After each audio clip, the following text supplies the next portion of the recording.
Adresse du Conseil général de l'Association internationale à tous les membres de l'association en Europe et aux États-Unis. Grand 1.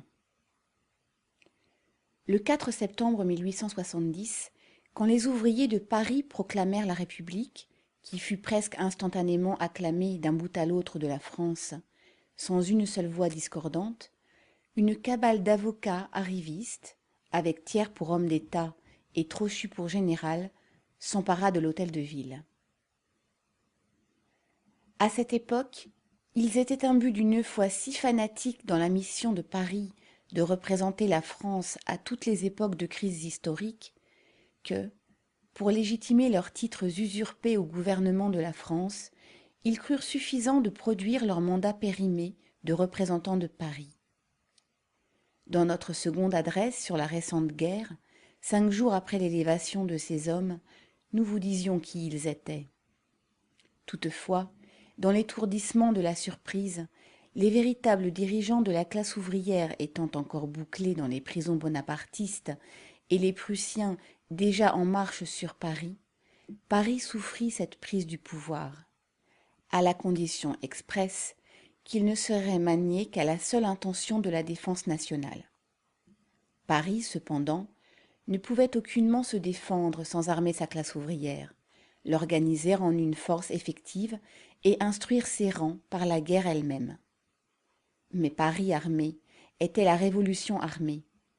Une victoire de Paris sur l'agresseur prussien aurait été une victoire de l'ouvrier français sur le capitaliste français et ses parasites d'État. Dans ce conflit entre le devoir national et l'intérêt de classe, le gouvernement de la défense nationale n'hésita pas un instant à se changer en un gouvernement de la défection nationale. La première mesure qu'il prit fut d'envoyer Thiers en tournée par toutes les cours d'Europe pour y implorer médiation, moyennant le troc de la République contre un roi. 4 mois après le commencement du siège, quand ils crurent venu le moment opportun de lâcher pour la première fois le mot de capitulation, Trochu, en présence de Jules Favre et de quelques-uns de ses collègues, harangua en ces termes les maires de Paris assemblés. Ouvrez les guillemets. La première question que m'adressèrent mes collègues le soir même du 4 septembre fut celle-ci. Paris peut-il, avec quelque chance de succès, soutenir un siège et résister à l'armée prussienne? Je n'hésitai pas à répondre négativement. Quelques-uns de mes collègues qui m'écoutent peuvent certifier que je dis la vérité et que je n'ai pas changé d'opinion. Je leur expliquai, en ces mêmes termes, que, dans l'état actuel des choses, tenter de soutenir un siège contre l'armée prussienne serait une folie. Sans doute, ajoutai-je, ce serait une folie héroïque, mais voilà tout. Les événements, ouvrez les crochets, qu'il avait lui-même conduits, fermez les crochets, n'ont pas démenti mes prévisions. Fermez les guillemets. Ce charmant petit discours de Trochu fut publié dans la suite par M. Corbon, un des maires présents. Ainsi, au soir même de la proclamation de la République, le plan entre guillemets de Trochu, ses collègues le surent, c'était la capitulation de Paris. Si la défense nationale avait été quelque chose de plus qu'un prétexte au gouvernement personnel de Thiers, Favre et compagnie, les parvenus du 4 septembre auraient abdiqué le 5, auraient mis le peuple de Paris au courant du plan entre guillemets de Trochu et fait appel à lui pour se rendre sur l'heure ou prendre en ses propres mains son propre sort. Au lieu de quoi, les infâmes imposteurs résolurent de guérir la folie héroïque de Paris par un régime de famine et de matraquage, et de la berner entre-temps par des manifestes tapageurs proclamant que Trochu, ouvrez les guillemets, le gouvernement de Paris ne capitulera jamais, fermez les guillemets, et que Jules Favre, ministre des Affaires étrangères, ne céderait, ouvrez les guillemets, pas un pouce de notre territoire, pas une pierre de nos forteresses, fermez les guillemets. Dans une lettre à Gambetta, Ce même Jules Favre, précisément, avoue que ce contre quoi il se défendait, entre guillemets, ce n'étaient pas les soldats prussiens, mais les travailleurs de Paris. Pendant toute la durée du siège, les égorgeurs bonapartistes à qui Trochu avait sagement confié le commandement de l'armée de Paris échangèrent dans leur correspondance intime de grasses plaisanteries sur l'évidente farce de la défense. Ouvrez la parenthèse, voir par exemple la correspondance d'Alphonse Simon Guillot, commandant suprême de l'artillerie de l'armée de la défense de Paris et grand-croix de la Légion d'honneur, avec Suzanne, général de la division d'artillerie, correspondance publiée par le journal officiel de la commune. Fermez la parenthèse. Note de bas de page. Voici cette lettre en date du 12 décembre 1870. Mon cher Suzanne, je n'ai pas trouvé au nombre des jeunes auxiliaires votre protégé Hetzel, mais seulement un monsieur Hessel. Est-ce de celui-là qu'il s'agit? Dites-moi franchement ce que vous désirez, et je le ferai. Je le prendrai à mon état-major, où il s'embêtera, n'ayant rien à faire, ou bien je l'enverrai au Mont Valérien, où il court moins de danger qu'à Paris. Ouvrez la parenthèse, ceci pour les parents, fermez la parenthèse, et où il aura l'air de tirer le canon, parce qu'il le tirera en l'air, selon la méthode Noël. Déboutonnez-vous la bouche, bien entendu. À vous, Guillot. Le Noël, qui avait l'air de tirer le canon parce qu'il le tirait en l'air, commandait, pendant le siège, le Mont Valérien. Fin de la note de bas de page. Le masque d'imposture fut jeté enfin le 28 janvier 1871.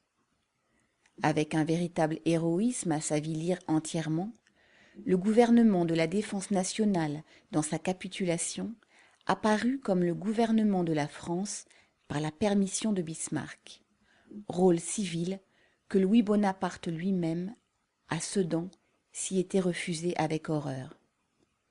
Après les événements du 18 mars, dans leur fuite éperdue à Versailles, les capitulars laissèrent aux mains de Paris les preuves écrites de leur trahison, et, pour détruire ces preuves, comme le dit la Commune dans son manifeste au département, ouvrez les guillemets, ces hommes ne devaient pas hésiter à faire de Paris un monceau de ruines dans une mer de sang, fermez les guillemets. Pour les porter avec ardeur à une semblable réalisation, quelques-uns des membres dirigeants du gouvernement de la Défense avaient, d'autre part, des raisons à eux des plus particulières. Peu après la conclusion de l'armistice, M. Millière, un des représentants de Paris à l'Assemblée nationale, fusillé depuis sur l'ordre express de Jules Favre, publiait une série de documents légaux et authentiques montrant que Jules Favre, qui vivait en concubinage avec la femme d'un ivrogne résidant à Alger, était, par toute une cuisine de faux des plus audacieux, échelonnée le long de nombreuses années, parvenu à s'emparer au nom de ses enfants adultérins d'une succession importante qui avait fait de lui un homme riche, et que, dans un procès intenté par les héritiers légitimes, il n'avait échappé au scandale que grâce à la connivence des tribunaux bonapartistes. Comme ces documents secs et légaux, on ne pouvait s'en débarrasser à force de chevaux vapeurs de rhétorique, Jules Favre, pour la première fois de sa vie, retint sa langue, attendant tranquillement l'explosion de la guerre civile, pour, alors, avec frénésie, dénoncer le peuple de Paris comme une bande de forçats échappés, en pleine révolte contre la famille, la religion, l'ordre et la propriété. Ce même faussaire avait à peine accédé au pouvoir après le 4 septembre que, par sympathie, il faisait lâcher sur la société Pic et Taillefer, condamnés pour faux même sous l'Empire, dans la scandaleuse affaire de l'étendard. Un de ces hommes, Taillefer, ayant osé retourner à Paris sous la Commune, fut sur-le-champ réinstallé en prison. et après quoi Jules Favre de s'exclamer à la tribune de l'Assemblée nationale que Paris mettait en liberté tout son gibier de prison. Ernest Picard, ce Falstaff du gouvernement de la Défense nationale qui se nomma lui-même ministre de l'Intérieur de la République, après s'être vainement évertué à devenir ministre de l'Intérieur de l'Empire, est le frère d'un certain Arthur Picard, individu chassé de la Bourse de Paris comme escroc, ouvrez la parenthèse, voir le rapport de la préfecture de police en date du 13 juillet 1867, fermez la parenthèse, et convaincu sur son propre aveu d'un vol de 300 000 francs alors qu'il était directeur d'une des succursales de la Société Générale, 5 rue de Palestro. Ouvrez la parenthèse, voir le rapport de la préfecture de police du 11 décembre 1868, fermez la parenthèse. Cet Arthur Picard fut fait par Ernest Picard, directeur de son journal L'Électeur libre. Tandis que le train commun des agioteurs était égaré par les mensonges officiels du journal du ministère de l'Intérieur, Arthur faisait la navette entre l'intérieur et la bourse pour y escompter les désastres de l'armée française. Toute la correspondance financière de ce digne couple de frères tomba entre les mains de la Commune. Jules Ferry, avocat sans le sou avant le 4 septembre, réussit comme maire de Paris pendant le siège à se tailler une fortune dans la famine. Le jour où il aurait à rendre compte de sa mauvaise administration serait le jour de sa condamnation. Ces hommes, donc, ne pouvaient trouver que dans les ruines de Paris leur billet d'élargissement conditionnel. Note de bas de page. Leur billet d'élargissement conditionnel. Le texte anglais porte « tickets of leave », expression qui désigne des sortes de permis de séjour que les prisonniers libérés avant terme reçoivent en Angleterre et qu'ils doivent périodiquement présenter à la police. Cette expression est reprise plusieurs fois par Marx dans la suite. De plus, il désigne plusieurs fois les ministres de tiers par la formule « tickets of leave men », que nous traduisons en conséquence par les « élargis » entre guillemets. Fin de la note de bas de page. Ces hommes, donc, ne pouvaient trouver que dans les ruines de Paris leur billet d'élargissement conditionnel. Ils étaient les hommes mêmes que Bismarck désirait. En battant un peu les cartes, Thiers, jusque-là l'instigateur secret du gouvernement, apparut à sa tête avec ses élargis pour ministre. Thiers, ce gnome monstrueux, a tenu sous le charme la bourgeoisie française depuis presque un demi-siècle, parce qu'il est l'expression intellectuelle la plus achevée de sa propre corruption de classe. Avant qu'il devînt un homme d'État, il avait déjà fait montre, comme historien, de ses aptitudes à mentir. La chronique de sa vie publique est le mémoire des malheurs de la France. Ligué avec les Républicains avant 1830, il se faufile au ministère sous Louis-Philippe par une trahison à son protecteur Laffitte. S'accrédite auprès du roi en provoquant des troubles des bas-fonds contre le clergé, au cours desquels l'église Saint-Germain-l'Auxerrois et l'archevêché furent pillés, et en se faisant l'espion ministre, puis l'accoucheur geôlier de la duchesse de Berry. Le massacre des républicains dans la rue Transnonain, note de bas de page, répression féroce du soulèvement des républicains démocrates en 1834 à Paris, suivi d'un massacre de la population sans armes, femmes et enfants compris. Fin de la note de bas de page. Le massacre des républicains dans la rue Transnonain et les infâmes lois d'exception contre la presse et le droit d'association qui l'ont suivi furent son œuvre. Quand il réapparut comme chef du cabinet en mars 1840, il étonna la France par son plan de fortification de Paris. Aux républicains, qui dénonçaient ce plan comme un sinistre complot contre la liberté de Paris, il répliqua de la tribune de la Chambre des députés. Ouvrez les guillemets. Quoi? Imaginez que des ouvrages de fortification quelconques peuvent nuire à la liberté ou à l'ordre, c'est se placer en dehors de toute réalité. Et d'abord, c'est calomnier un gouvernement, quel qu'il soit, de supposer qu'il puisse un jour se maintenir en bombardant la capitale. Mais il serait 100 fois plus impossible après la victoire qu'auparavant. Fermez les guillemets. Certes, aucun gouvernement n'aurait jamais osé bombarder Paris de ses forts, si ce n'est ce gouvernement même qui avait auparavant rendu ses forts aux Prussiens. Quand le roi Bomba se fit la main à Palerme en janvier 1848, Thiers, alors depuis longtemps sans portefeuille, surgit à nouveau à la Chambre des députés. Ouvrez les guillemets. Vous savez, messieurs, ce qui se passe à Palerme. Vous avez tous tressailli d'horreur, ouvrez le crochet, parlementairement parlant, fermez le crochet, en apprenant que, pendant 48 heures, une grande ville a été bombardée. Par qui? Était-ce par un ennemi étranger exerçant les droits de la guerre? Non, messieurs, par son propre gouvernement. Et pourquoi? Parce que cette ville infortunée demandait des droits. Eh bien, il y a eu 48 heures de bombardement. Permettez-moi d'en appeler à l'opinion européenne.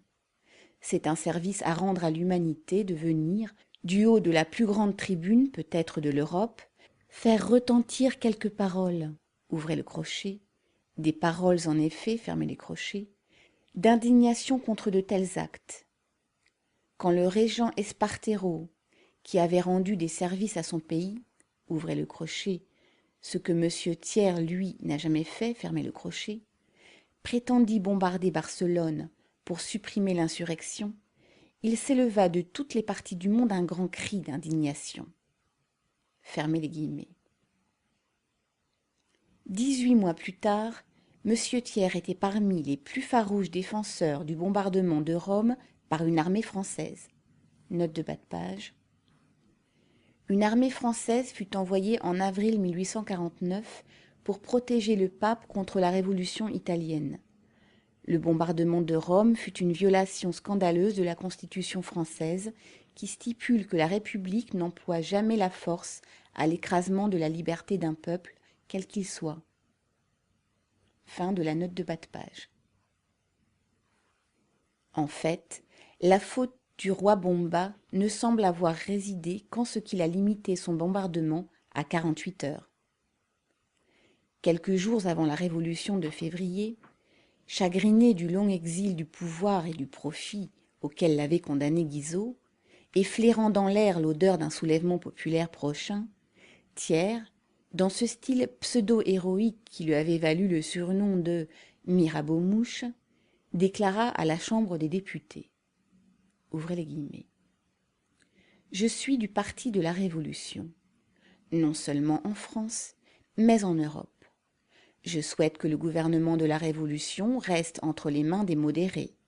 Mais si le gouvernement tombait entre les mains des ardents, fût-ce des radicaux, malgré cela, je n'abandonnerai pas ma cause. Je serai toujours du parti de la Révolution. Fermez les guillemets. Survint la Révolution de février. Au lieu de déplacer le cabinet Guizot au profit du cabinet Thiers, comme le petit homme l'avait rêvé, elle suspendit Louis-Philippe au profit de la République. Au premier jour de la victoire populaire, il se cacha soigneusement, oubliant que le mépris des travailleurs le mettait à l'abri de leur haine. Pourtant, avec son courage légendaire, il continua de fuir la scène publique jusqu'à ce que les massacres de juin l'eussent nettoyé pour son genre d'activité. Alors, il devint l'esprit directeur du, ouvrez les guillemets, parti de l'ordre, fermez les guillemets, et de la République parlementaire, cet interrègne anonyme pendant lequel toutes les factions rivales de la classe dirigeante conspiraient ensemble pour écraser le peuple et conspiraient l'une contre l'autre pour restaurer chacune sa propre monarchie. Alors, comme aujourd'hui, Thiers dénonçait les républicains comme le seul obstacle à la consolidation de la République. Alors, comme aujourd'hui, il parlait à la République comme le bourreau à Don Carlos, ouvrez les guillemets, je t'assassinerai, mais pour ton propre bien, fermez les guillemets. Aujourd'hui, comme alors, il pourra s'écrier au lendemain de sa victoire, ouvrez les guillemets, l'Empire est fait, fermez les guillemets. En dépit de ses hypocrites homélies sur les libertés nécessaires et de sa rancune personnelle contre Louis Bonaparte, qui avait fait de lui sa dupe et flanqué dehors le parlementarisme, et, hors de son atmosphère factice, le petit homme a conscience de se ratatiner jusqu'à l'anéantissement, il a mis la main à toutes les infamies du Second Empire, de l'occupation de Rome par les troupes françaises jusqu'à la guerre avec la Prusse, à laquelle il poussa par sa farouche invective contre l'unité allemande, non comme le déguisement du despotisme prussien, mais comme un empiètement sur le droit d'usage de la France à la désunion allemande. Entiché de brandir à la face de l'Europe, avec ses bras de nain, l'épée du premier Napoléon dont il était devenu le décroteur historique, note de bas de page, les principaux ouvrages historiques de Thiers sont l'histoire de la Révolution française et l'histoire du consulat et de l'Empire. Fin de la note de bas de page. Sa politique étrangère a toujours eu pour couronnement l'humiliation totale de la France depuis la Convention de Londres en 1841 jusqu'à la capitulation de Paris en 1871 et la guerre civile actuelle où il lâche contre Paris les prisonniers de Sedan et de Metz par permission spéciale de Bismarck. En dépit de sa souplesse de talent et de sa mobilité de résolution, cet homme a été lié sa vie entière à la pire routine de fossile. Il est évident en soi que pour lui, les courants profonds de la société moderne demeurèrent à jamais cachés. Mais même les changements les plus palpables à sa surface horrifiaient une cervelle dont toute la vitalité se portait dans la langue. Aussi ne se fatigua-t-il jamais de dénoncer comme un sacrilège toute déviation du vieux système protectionniste français. Note de bas de page. En France, le système protectionniste était caractérisé par des taxes élevées sur les marchandises. Ouvrez la parenthèse.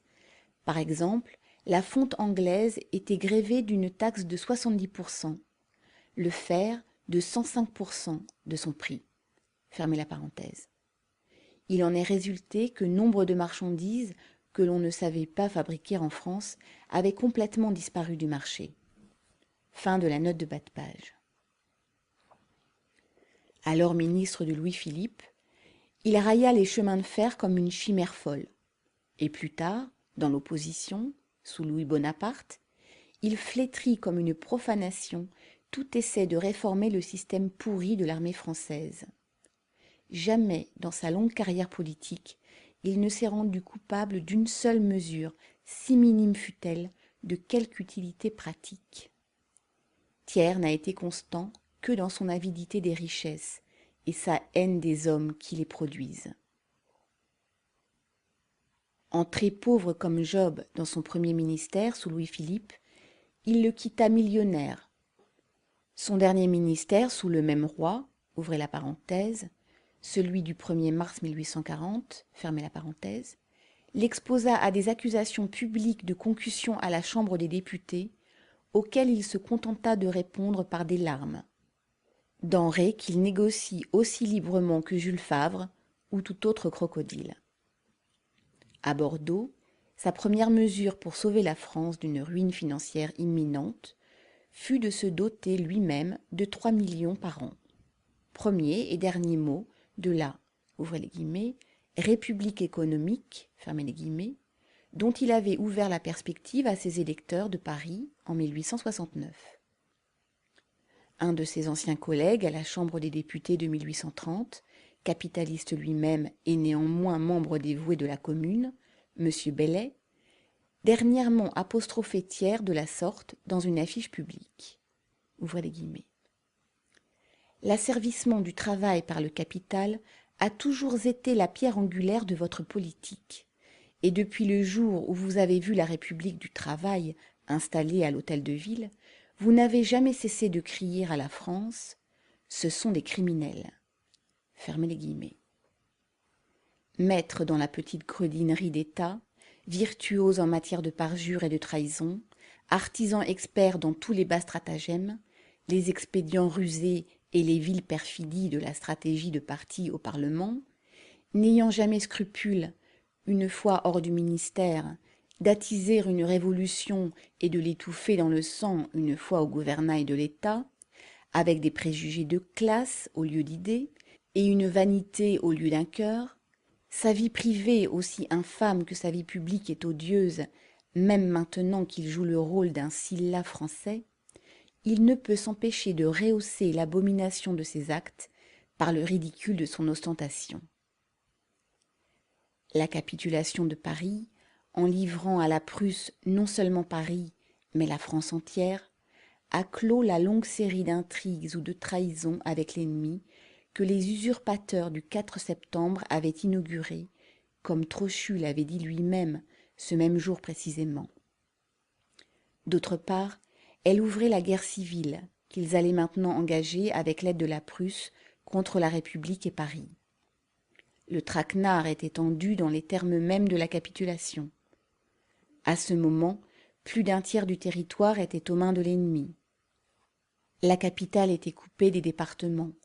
Toutes les communications étaient désorganisées. Élire dans de telles circonstances une véritable représentation de la France était impossible sans prendre largement le temps nécessaire aux préparatifs. En vue de quoi, la capitulation stipula qu'une assemblée nationale devait être élue dans les 8 jours, si bien qu'en de nombreuses parties de la France, la nouvelle des élections imminentes n'arriva qu'à la veille du scrutin. En outre, cette assemblée, selon une clause expresse de la capitulation, ne devait être élue que dans le seul but de décider de la paix ou de la guerre et, éventuellement, de conclure un traité de paix. La population ne pouvait que sentir que les termes de l'armistice avaient rendu impossible la continuation de la guerre et que, pour sanctionner la paix imposée par Bismarck, les pires hommes de France étaient les meilleurs. Mais non content de ces précautions, Thiers, avant même que le secret de l'armistice ait été répandu dans Paris, partit en tournée électorale à travers les départements pour y regalvaniser à la vie le parti légitimiste qui désormais, à côté des orléanistes, avait à prendre la place des bonapartistes, maintenant impossible. Il n'en avait pas peur. Impossible comme gouvernement de la France moderne et par suite rivaux méprisables, quel parti était mieux éligible comme instrument de contre-révolution que le parti dont l'action, suivant les paroles de Thiers lui-même, ouvrez la parenthèse, Chambre des députés, 5 janvier 1833, fermez la parenthèse, ouvrez les guillemets, a toujours été confiné aux 3 ressources de l'invasion étrangère, de la guerre civile et de l'anarchie, fermez les guillemets. Ils croyaient vraiment à l'avènement de leur millénaire rétrospectif, longuement attendu. Il y avait les talons de l'invasion étrangère qui foulait la France. Il y avait la chute d'un empire et la captivité d'un Bonaparte. Enfin, il y avait eux-mêmes. La roue de l'histoire avait évidemment tourné à rebours pour s'arrêter à la chambre introuvable entre guillemets de 1816. Dans les assemblées de la République de 1848 à 1851, ils avaient été représentés par leurs champions parlementaires, instruits et exercés. C'était la troupe du parti qui s'y ruait maintenant, tous les pourceaugnacs de France.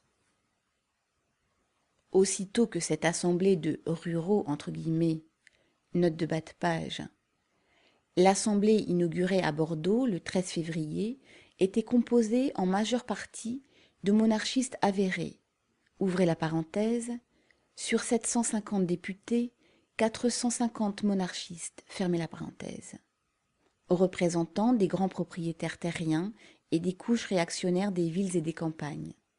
De là, l'appellation d'assemblée de ruraux, entre guillemets. Aussitôt que cette assemblée de ruraux, entre guillemets, se fut réunie, à Bordeaux, Thiers leur fit entendre nettement que les préliminaires de paix devaient être agréés sur le champ, sans même avoir les honneurs d'un débat parlementaire, comme la seule condition à laquelle la Prusse leur permettait de commencer la guerre contre la République et Paris, sa place forte. La contre-révolution, en fait, n'avait pas de temps à perdre. Le Second Empire avait plus que doublé la dette nationale et enfoncé toutes les grandes villes dans de lourdes dettes municipales. La guerre avait enflé les charges d'une manière effrayante et ravagé sans pitié les ressources de la nation. Pour compléter la ruine, le Shylock prussien était là, avec sa traite pour l'entretien d'1,5 million de ses soldats sur le sol français, son indemnité de 5 milliards et l'intérêt à 5% des échéances à venir. Qui allait payer la note? C'était seulement par le renversement violent de la République que les accapareurs de la richesse pouvaient espérer charger sur les épaules de ses producteurs les frais d'une guerre que, les accapareurs, avaient eux-mêmes engendrée. Ainsi, l'immense ruine de la France éperonnait ces patriotiques représentants de la propriété terrienne et du capital, sous les yeux mêmes et sous le patronage de l'envahisseur, a greffé sur la guerre étrangère une guerre civile, une rébellion de négriers.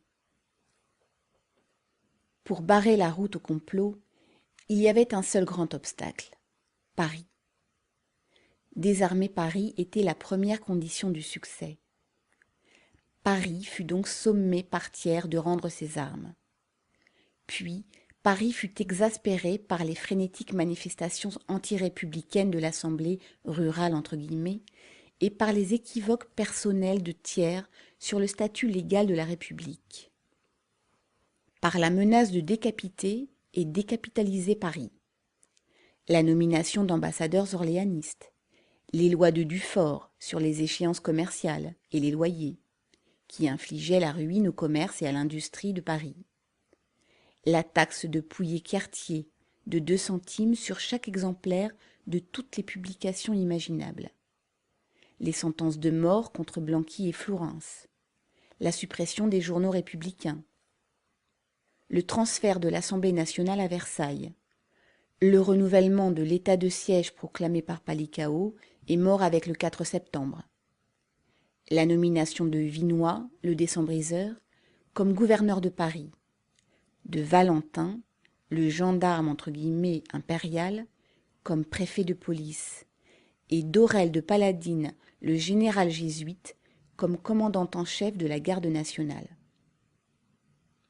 Et maintenant, nous avons à adresser une question à M. Thiers et aux hommes de la défense nationale, ces gaillards.